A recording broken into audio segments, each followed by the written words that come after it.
সিলেটে বিএনপির বিভাগীয় মহাসমাবেশে যোগ দিতে নেতাকর্মীরা রেজিস্ট্রি মাঠে সমবেত হচ্ছেন। সমাবেশে দলের মহাসচিব মির্জা ফখরুল ইসলাম আলমগীর সহ স্থায়ী কমিটির সদস্যরা যোগ দেবেন।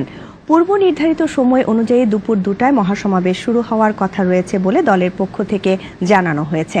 গেল রাতে বিএনপির পক্ষ থেকে এক সংবাদ বিজ্ঞপ্তিতে এই তথ্য জানানো হয়। এর আগে সন্ধ্যায় সমাবেশের জন্য রেজিস্ট্রি মাঠে তৈরি মঞ্চ পুলিশ খুলে নিয়ে যাওয়ার অভিযোগ করেন বিএনপি নেতারা।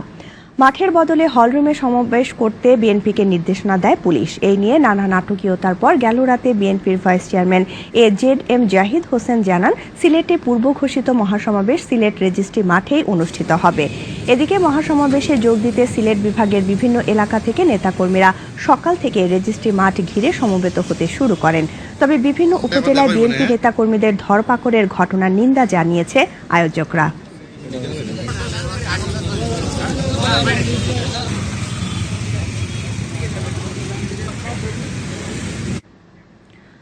দর্শক, এই মুহূর্তে মহাসমাবেশের বিস্তারিত জানাতে সিলেট থেকে সরাসরি যুক্ত হচ্ছেন সহকর্মী আব্দুল আলিম শাহ।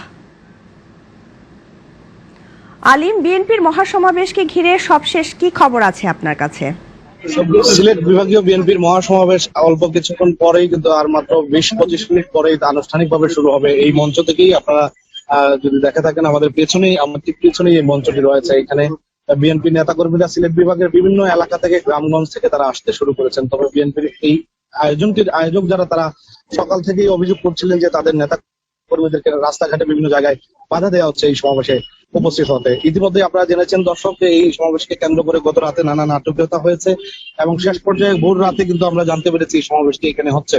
এবং সকালে এই আয়োজনটি সম্পন্ন, এখনো আমরা দেখতে পাচ্ছি ব্যানার ফেস্টুন লাগানো হচ্ছে, মঞ্চ প্রস্তুতের কাজ চলছে।